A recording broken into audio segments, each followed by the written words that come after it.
Hello and welcome back to another video, and in this one we've got a Sega Game Gear. This was listed online as essentially it would power on then off straight away. If I can, I'll put the descriptions over here or something like that. For those who don't know, I kind of started out my repairing journey with Sega Game Gears. I did one for myself during lockdown. And then for about a year and a half, I was doing these solids. So I was almost doing like one a week, repairing them, upgrading them, putting LCD screens in, mainly because I'm a big Sega Game Gear fan. It's my favorite all-time handheld. I had one when I was young. I thought it was miles ahead of the more successful Game Boy with its color, just playing Sonic and stuff on the coach to school. But I got a bit burnt out with them, so I haven't touched a Game Gear for probably like a year and a half now. But I was on eBay just going along looking for spares and repairs, spotted this one at a good price and just snapped it up and thought, you know what, let's do a video and see how much I can remember or how much I've forgotten about repairing these things. So you can see the box, not too bad. There's a little tear there, bit of damage here. I'll be able to clean this up and fix any of that.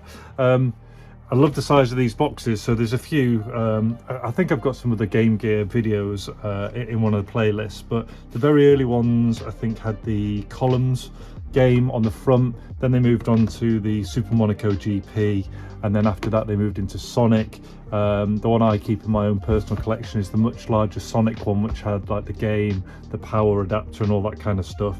These ones used to either come with the game or just have it as on there. But we'll open it up and have a look. So inside, Game Gears come with either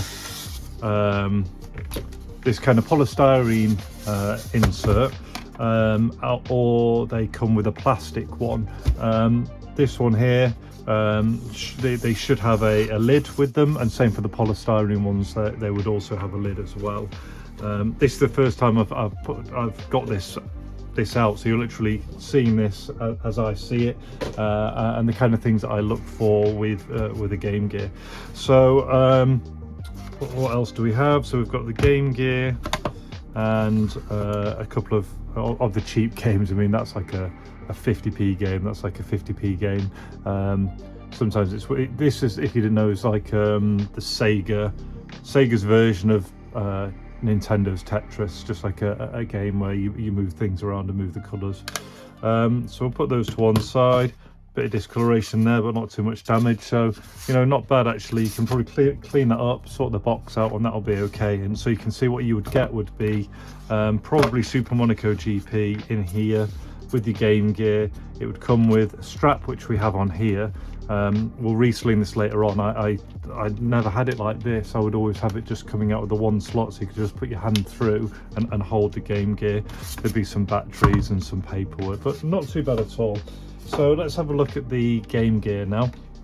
So I can see, so you've got this kind of plastic, sometimes referred to as like the bubble screen, a little prone to scratching, but looking at this one, not too bad at all. There's just a very light scratch there, and the mild hazing just along the smooth edge there.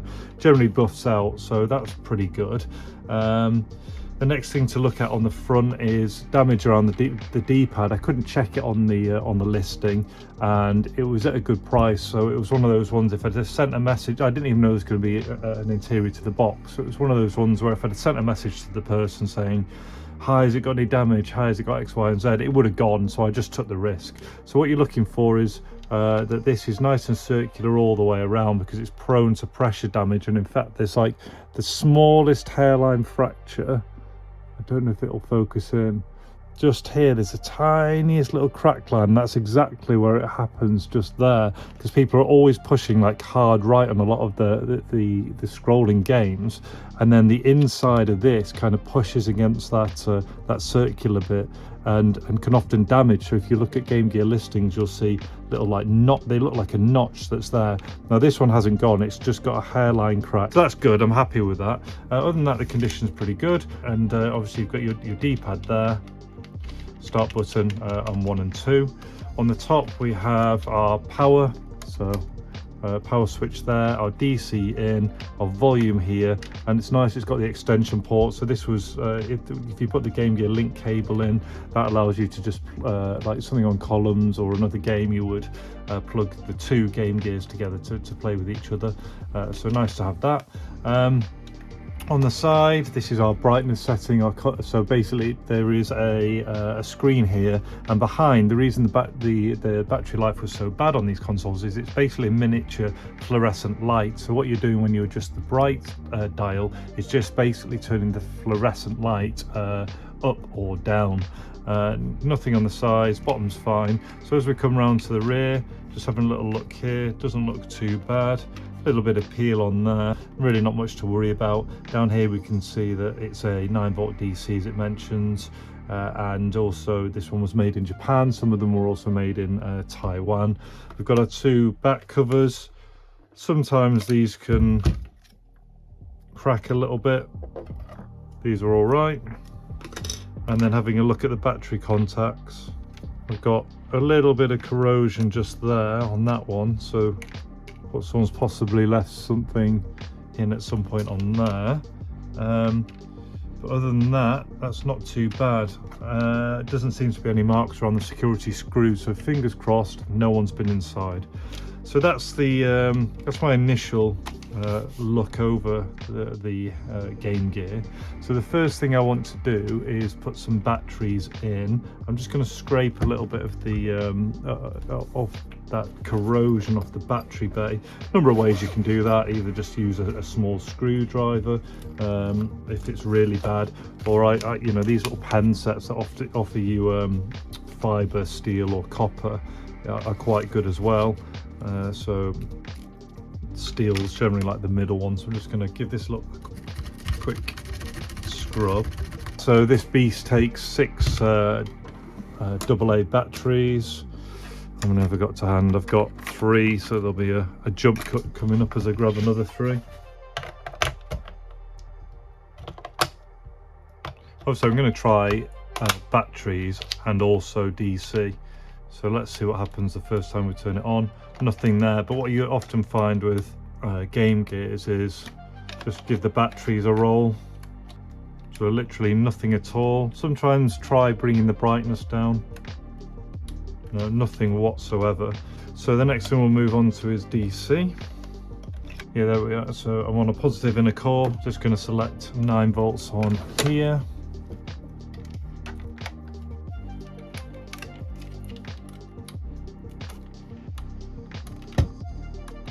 So I did see just momentarily the smallest little flicker.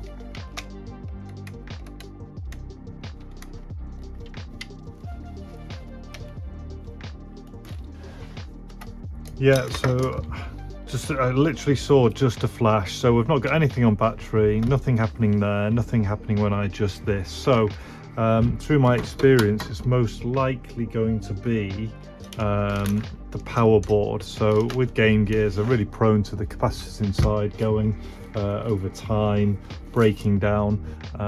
So they all need changing anyway. But what we'll do is we'll start on the power board first. To take it apart, you'll need security one of these kind of bits. It's going to be the larger of the two, and a Phillips head screwdriver to go into there. So now here's one thing you'll know if someone hasn't been in before. If there's like this kind of plastic crack, you'll get used to hearing it. You'll turn it and go. So let's have a listen there. So that noise tells me, I'm pretty confident that no one else has been in here, which is great. Same with the screws. We should hear like a bit of a creak and then a crack. There, did you hear that?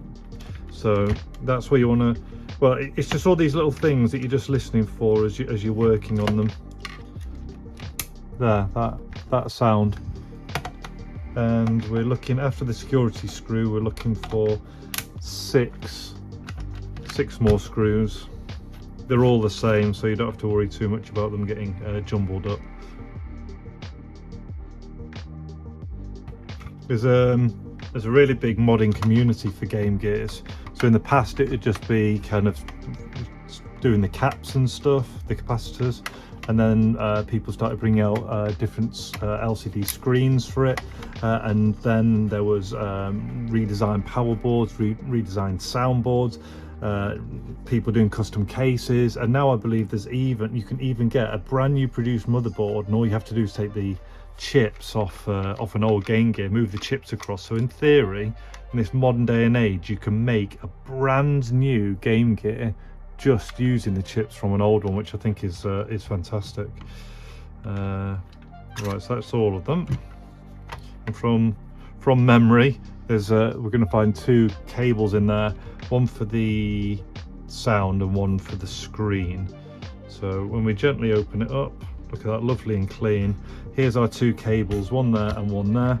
So just kind of grab as much as you can, and just a firm wiggle from memory. Yeah, I should stop saying from memory, it's all from memory. We'll just pull these out like that. Oh, so there's 3. Oh yeah, that goes down to the speaker. So that's the speaker connector that runs all the way down there.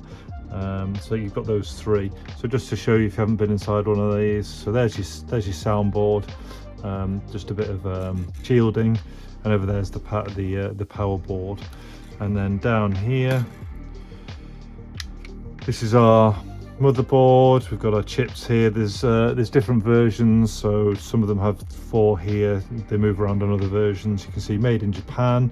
What else have we got? Sometimes we'll have a date on here. In fact, the year we'll find when we take things apart further, it's often stamped inside the cases. So there, see there actually. So this was made in 1990, the first month of 1991 according to this. What you're looking at now is everything, all of these, so all of these black ones are all capacitors, and then you've got the slightly different type of capacitor up here, which is this one, this one, this one, and then this one. I think there's about 5 on there, so that's what we'll be looking to change. The biggest ones to worry about, I think, are usually these 2 over here. I think it was these 2.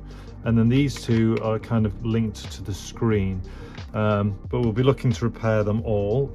See if I'll have a look now and just see if there's anything that's really standing out. I mean, all of the solder joints are quite dry, but none of those capacitors look too terrible.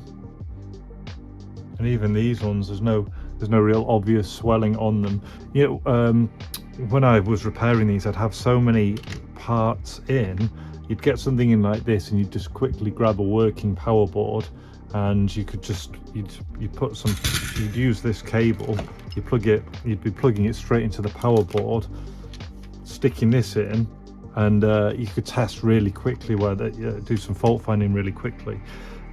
Today, because I haven't done it for so long and don't have any spare parts, we're just going to have to go kind of a bit at a time.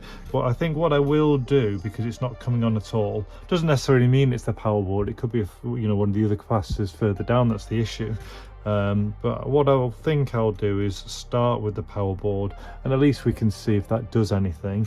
2 screws. Oh yeah, and then what you need to do as well to get it out is you just need to lift this part off. So basically a bit of a cover over the back there. So you just pull this off. It's usually stuck down quite firmly.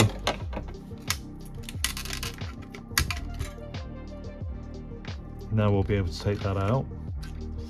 And these contacts come with it. And then you've got this kind of cover on the top here. When you put it on, you're going to have this, the extra bit, so that top bit will sit uppermost on there. I used to forget to put those on all the time, so that will come off as well. Fine. So yeah, when you're either putting battery power in, it's going to go into here and out of here, or when you put DC in, it will go into there and out of there. We weren't getting anything on either, so probably a good place to start. So what I'm going to do is heat up the soldering iron and start taking these off. What I'm going to try and do, I might try and use a combination of solder sucker and the solder ribbon.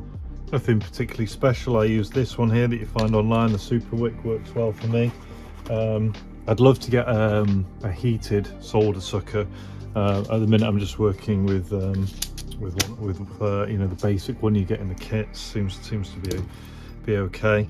I've got my soldering iron heated up, but I'm a big fan of just using this kind of no clean stuff.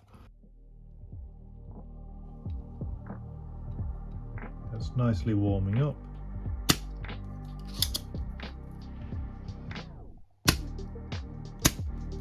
Solder sucker's not working as well as I would have liked. I always just used to use this, so let's resort to this.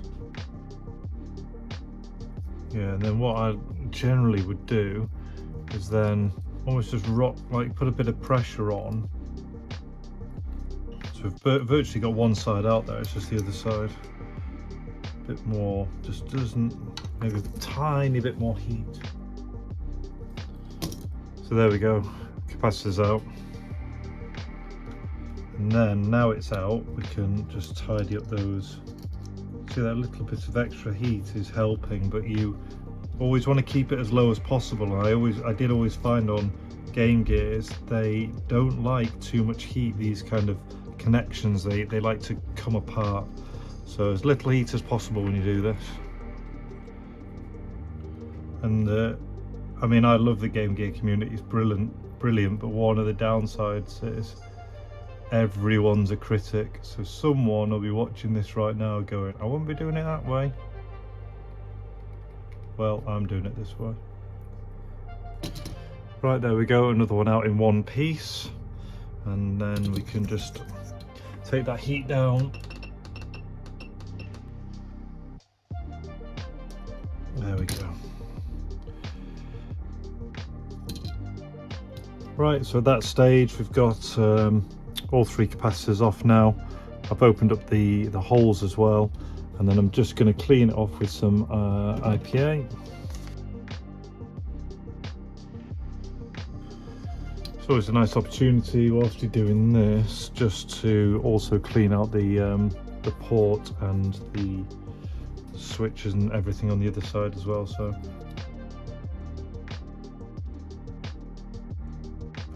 cool. So at this point we need to put fresh capacitors in, and the voltage doesn't matter too much, it's the capacitance that we need. So we're going to be looking for on here, so you can see this is 6.3 volts and 820, not microfarads, can't even remember it, whatever that one is, you know, with the U, not milli, can't remember.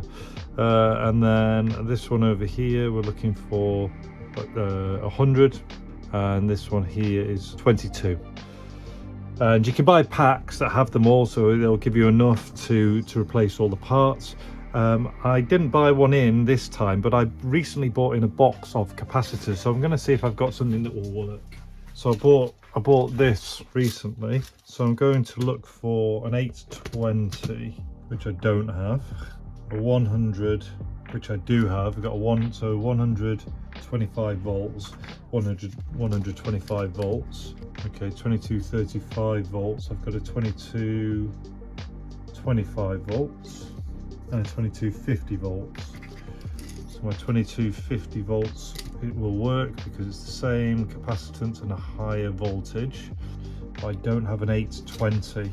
So I did some Googling, and some people have said, and I found them, some of the online kits from some of the reputable providers are actually providing 1000s instead of 820s.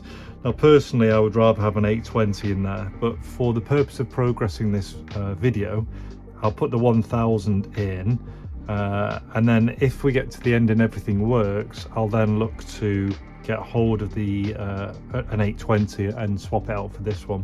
So time to pop these in. So if you look on these, it's very simple. You can see how there's these white areas where each of the capacitors sat.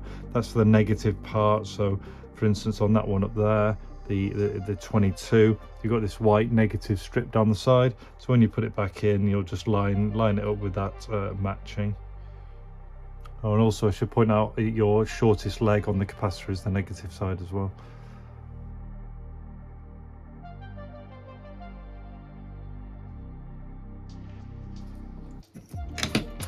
And then just snip those extra little bits off.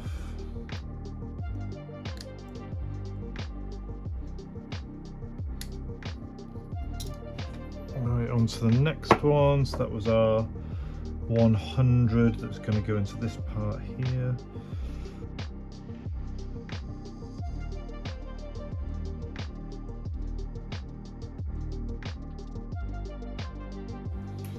Now onto the final one. Now my multimeter is quite basic and I'm going to get a slightly better one. If I had a better one, I could actually check the capacitance of this old one to see if it was good or not, and then if it was good I could reuse this one, at least at this stage, for testing. Although what we also have to bear in mind is it's an old capacitor, so that's why I have made the decision to pop the this one in instead, the 1000. Now in terms of the video, we can maybe just test that now to maybe show like progression and fault finding.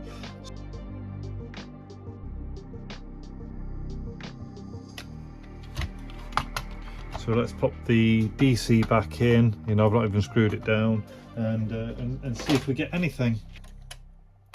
So pop that in, power it on, still absolutely nothing. Try the let's pop some batteries in the back. No, we're still getting nothing. It would have been nice if we'd had a bit of progress there and we could have had a look into it and then gone along, but it is what it is. What I'll be doing next is moving on to board now. So for the board, we've got all of these to replace. So we've got this one, all of these, and this one hidden over there. The best way of removing these is just having a small pair of pliers, and just kind of, there's glue that holds them down. You just give them a little crack like that, and that will enable you to lift them off the board. And you'll do each one, just give it the crack, lift it up, and then get some flux on there, and kind of flux and tweezers or flux in your fingers, and just going to go around. And I find removing the whole lot first and then putting them all on, it seems to be the best way. Some people like to do one at a time, so that's what I'm going to do now. So there's one over here that's kind of leaving, it's a little bit liquidy. In fact, those two are both a little bit liquidy. And then the joints on this one's really bad as well. Anyone who's done these before knows the smell I'm experiencing right now. I'm taking these off. So that one's really crusty there. See here. So when you're taking these apart, you're trying to protect the pads as much as possible, but you're often having to kind of put pressure on the legs to get them off, and then these will all need cleaning up, which I'll do with some of this again. So you can not only get the remnants off, but as you move it slightly, it just takes the old stuff off. So that's all the caps taken off. You can see in particular this last one in there, you can see how there's so much kind of corrosion and dry solder. Over here it's they're all filthy, so fingers crossed recapping this will bring it back to life. And Game Gears can be a real love-hate relationship. Sometimes you can get one and it's as simple as doing the power. Sometimes you do all of this and the screen issues. They can either be really easy or a real minefield. But if you haven't done one before, take it slow. Try and protect the pads, because that's when things get really tricky. I think the first complete one I did on a Game Gear took me about 7 hours. You know, it's a long time. And then I think I got it down to about an hour and a half to do an entire kind of refurbishment and replacement, and that's the whole unit. I'll be a bit slower now because I'm rusty, but you'll get better, and just stick at it. So now I'm just going to go around all of those pads and just clean them up a little bit using the solder wick that I mentioned. See how, like, you can, when you use the wick, just that natural abrasion with the heat and the flux really cleans up the pads nicely. Right, that's all of those, and you can kind of see the pads sparkling, I'm sure, on camera now where they were. So I'm just going to go around, clean those up again with some more IPA where the flux was, and then I'm going to tin them all, muck coming off, and then get the new capacitors installed. Now one thing, there's a skill when you're using these kinds of where to place them, of which I've completely forgotten, because the housing, it sits a certain way. So you kind of like lay one flat there. I can't remember if it goes that way. So I'm just gonna have to guess, if I'm honest, and then reposition them if I have to. Of course, that's everything ready for the new capacitors, and I've just, like I say, there's different providers of packs out there. I've got the old diagrams, because obviously we threw away all the old ones. So you can see, for instance, on here you got your soundboard and your power board, and if I tell you what, why don't I just, if I hold that there, and if you need to screenshot it for your own use, I guess it's up to these companies. If they're not happy, I'll blur them out. This is the older one here, so there's two different versions. So as you notice, I had 1 and 2 there, which means I was on a twin ASIC, as in 1, 2, 3, 4, rather than the single one. So this has all my values for the capacitors here, and then when I put the capacitors in, I have the positive and negative symbols on there. Some of them also, like this one here, so this would be this one here, is also telling me that where the positive and negative should be.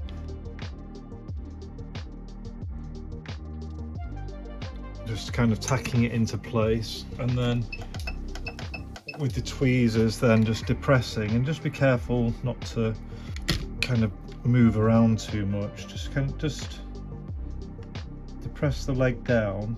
There, see how it just settled down into place? Same for the other one. You can just see them go, so they go from connected but hovering to kind of firmly connected to the board.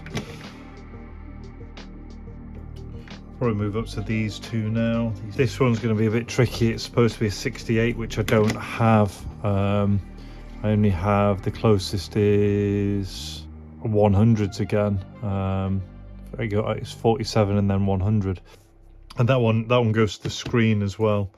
I might just have to put, again, for the purposes of this video, because I'm going to need to get some more on, I'm going to need to get the correct ones. I'm thinking I might just need to tack in a 100, and at least we can do some testing.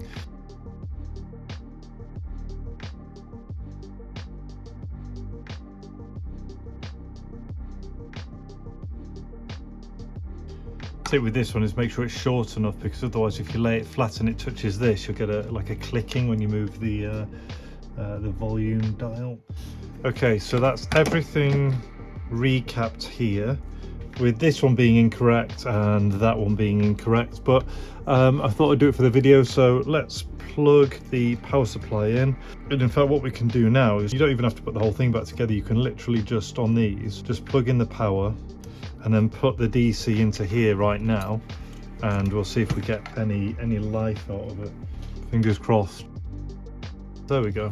Right, let's try the brightness. Okay, really good. So what I'll do at this point is I'll very quickly plug in our soundboard as well. Okay, so the next thing is, you can see there's no sound at all. So we'll move on to the soundboard now, but for that we have to get past the RF. Another 2 screws on the soundboard. Yeah, these ones are always really horrible, and they're quite tricky to get off. You basically just need to get your soldering iron in. They're just a lot trickier, and then when you replace them again with the capacitors, you're trying to cut the legs as short as possible when you then place them down. Again, I'm just being guided by a distant memory. Just get plenty of heat in, and then the whole thing will just come off like that, with the very small legs just on the bottom, getting that lovely smell of rotten fish again.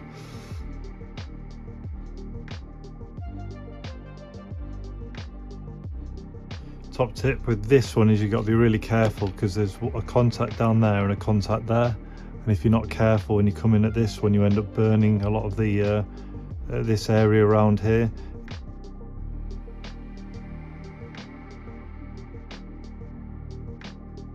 And then same as the other ones, I'm going to go around now and clean that up with some of the wick.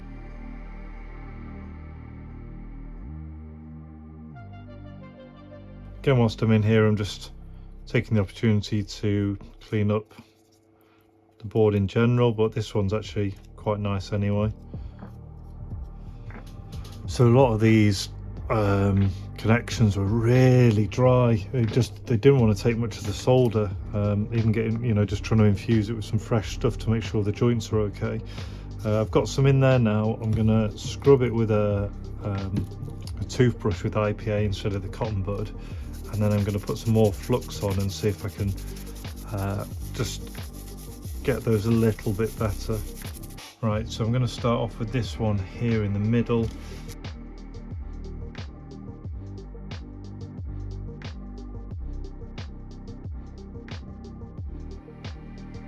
Right, that's the board done.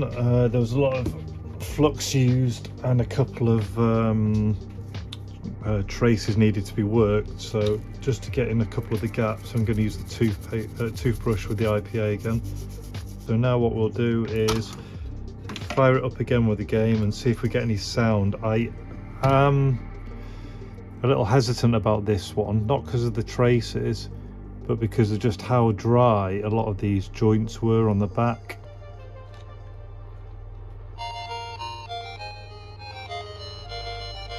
Lovely stuff, there we go.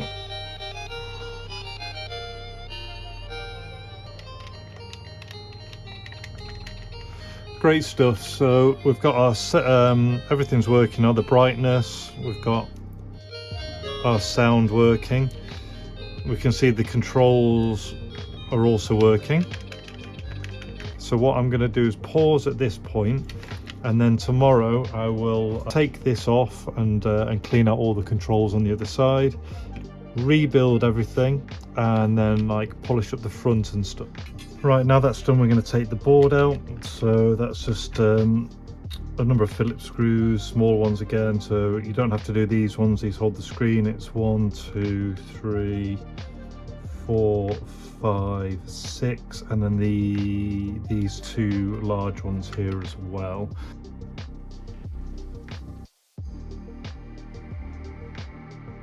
One thing to note is the speaker wire. It goes under here, it goes around the outside of there, and then comes in. Just be careful when you put this screw back that you don't drill it into that cable. Right, once all that's done, you should just be able to lift it out like so. And so this shows us the other side. Again, a lovely clean board. Hardly looks like it's had any use, this. But I always check. There's just a couple of specks on there. There's a little bit of a mark on there. So I'm just going to lightly, there's that speck of dust I mentioned. So I'm just going to lightly either blow air on there and or just wipe that little smudge away. Just clean up these contacts here. Take the opportunity to get any dust out from inside here, because it can get inside. Clean the contacts and the buttons, and then put it together again. That hairline crack I mentioned is so small, I can't even see it in here. And I don't really want to put like any super glue or anything in there, because then the D-pad, which sits like this, might not sit entirely correctly, and it's so minor. I'm happy with it.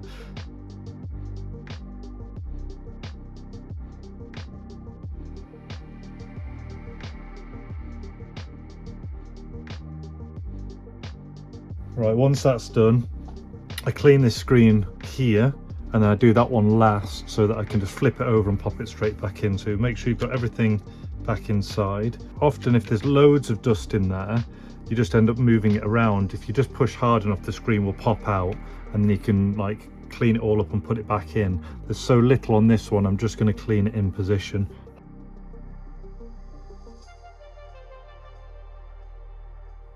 So what you want to do, because we're not in a laboratory, is get as much dust off as possible, and then straight away you're going to turn it over. Make sure your cable's correct round here. Put the volume wheel in. Make sure this is out. Right, so at this point you want to make sure that's on the outside, the volume wheel's gone through there, and everything looks like it's seated correctly. Then flip it over and have a little check to make sure nothing's come inside. So we can see right now there's a speck of dust there and there that somehow crept in. So it's a really annoying process, but you have to just keep repeating that until you're happy. Okay, so it's doing that thing where the more you work on it, the more and more dust is getting inside the screen. So what I'm going to do is show you that method where you push the screen out, and that way you can wipe it to the off the edges rather than just push it around. So for that, basically, I'm just going to gently push on the screen on the inside, like that. And now at this point you can actually kind of push the dust out. So what I'm going to do is wipe it all to the top, quickly put the screen back in, then fit it.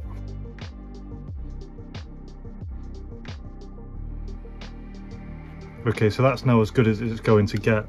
And the best thing to do whilst holding it now, before you go any further, is just make sure your D-pad's in, make sure the buttons are working. So at this point now, we'll re-secure the circuit board.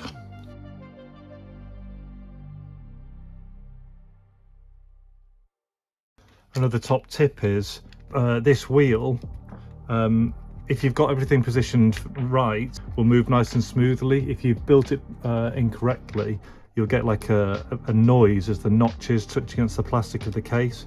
So the fact that it's moving nice and smoothly and I can still touch it is just like one of those little reassurance things. Right, so now we can start rebuilding the rest. So what I'll do is I'll put the soundboard in now. Same again, just make sure everything's lined up, make sure the wheel moves freely without any noises. Next, our shielding's going back in. Now you don't have to do this, but because the capacitors are a little larger and they're kind of in like that, I always just used to put a little bit of black electrical tape just on the back to stop the minor chance of any shorts.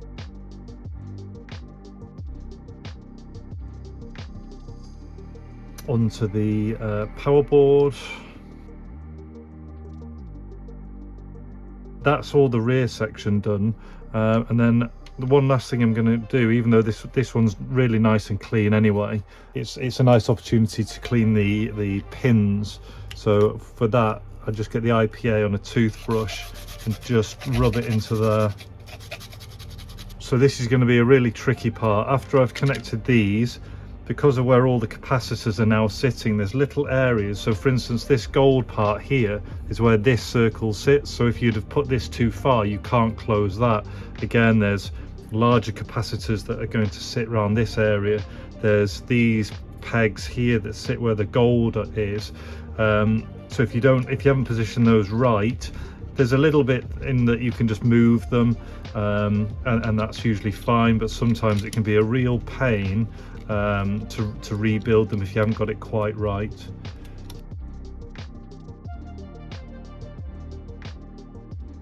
I have managed to get it all sealed up just through some fettling around. I've had to tighten it a little bit more than I would like. It's fine, but I think once I swap out that capacitor in future, it will sit even more nicely. So yeah, that's all been sealed up, as you can see. And so let's give it a test now on the DC power and the batteries, which we haven't done yet. I'll just put it in without a game just to make sure that works. And it does, so we've got our brightness. And then we'll try it with some batteries now, which we hadn't done earlier, so fingers crossed. So let's give that a go. Lovely stuff. So we've got the volume working fine, brightness working okay. So we'll move on to the cosmetics now.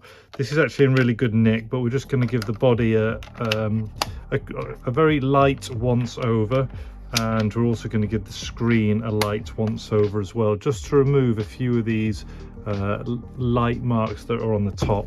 So just bear with me, there'll be a jump cut just whilst I clean up my my workspace. Shazam!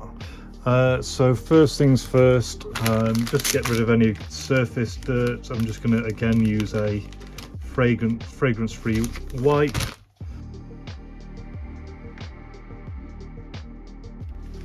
And then next I'm just going to lightly go over the body, and for that I personally use this one here, the Scratch X, for kind of, it seems to work quite nice on these plastics. I don't use much, so I'll literally just kind of put a blob onto a cloth like this, blot it in so it almost vanishes, and then what you'll see is on the back I'm just going to very lightly just apply to the body. Same for the front, and you can see this is why if you do it when the buttons aren't in, you can kind of make sure you get into every area, but it's not a deal breaker. Depending on how scratched they are, you'll have to do this process more than once. For this one I'm just going to do it the once because it's pretty good. So I use one cloth to apply, and then another one I'm just going to buff it off. It especially brings the gloss bits right back. The rears are a little bit more of a satin, but you can see just around here now. So that all looks spot on, and then what I'm then going to do is just polish up that screen and see if we can get, it's only going to remove a few of the mild scratches, but it's better than nothing. So for that one I'm going to use the other one, which is this one here. And again, it's going to be the same process. I'm just going to lightly apply it to the cloth. Just going to blot that in a little bit more, and then just going kind of one way. And you don't want to do too much on this one because you'll buff the writing off. So mainly just concentrating on the middle of the screen. There's a couple of vertical ones there, so you can go the other way as well. So that's been applied, and then we're going to buff it off. I don't know if I'm going to do a before and after in editing, but hopefully you can see now just the overall visual appearance, the fact that the body's been done. Got rid of a few of the mild scratches, just leaving there's just a slight one there. They're really prone to it, and there aren't perfect replacements for the plastic ones. There are some flat ones which are really good. They're kind of a hardened plastic or glass that you can put on, and they make the viewing a bit better as well. But personally, I like to stick with the original when it's not too bad. You know, it's got that bubble's quite iconic. But anyway, I think you can see that's all looking much better. So what I'm going to do now is stop the video, sort the box out. I'll come back and then I'll do a final roundup. And here we are, the final product at the end of the restoration process. I've just cleaned the box over. I've also tried to press it into shape as well as I can. In addition to that, I've also reinforced just a small number of areas. So inside, for instance, where it was tearing here and here, and our crack on the front, I've used this tape that I think is subtle, but also gives us that little bit of stability. So you've got the tape there and there. You've got one in the middle there, and also a little bit on one of the corners just there as well.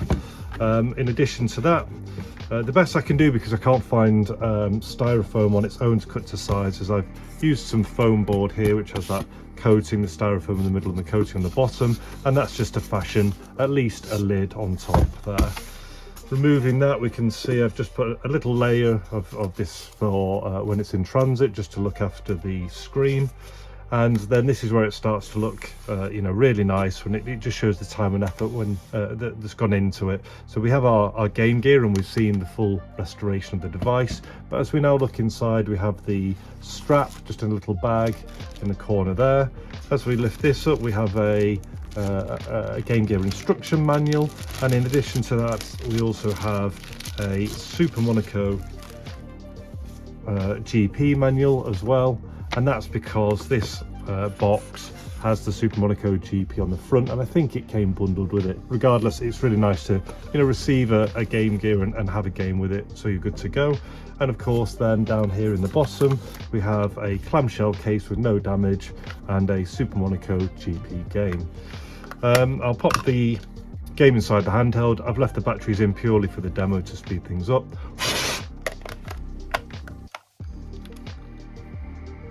I'll position it so you can see, because it's a little bit, it always looks dark on the camera.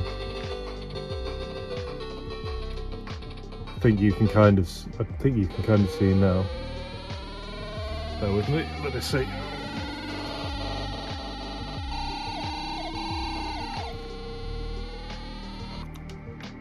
Right, so you can see now, what's showing more just because of where the light is, that's just a very light scratch just there on the screen. You can see a couple of light scratches there, but when you're playing it, especially when the brightness is correct, so for me, I'd have it like this, but just for the video I'm going to turn it up a bit more.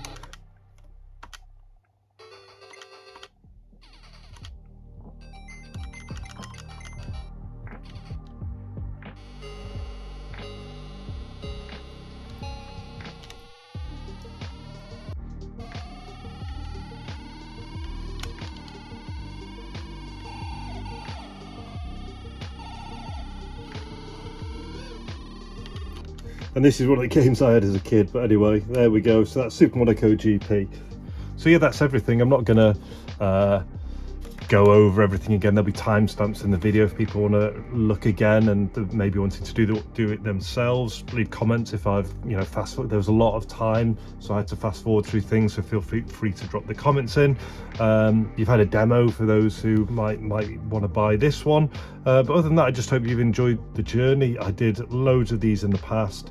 It's been a blast for me to go back in and do one again. It's really nice to see that we got this one fully working from no power and no sound. It's fully recapped, looking really nice again, and I think you'll agree with all the extra bits just here to give to someone. It's just a fantastic little item.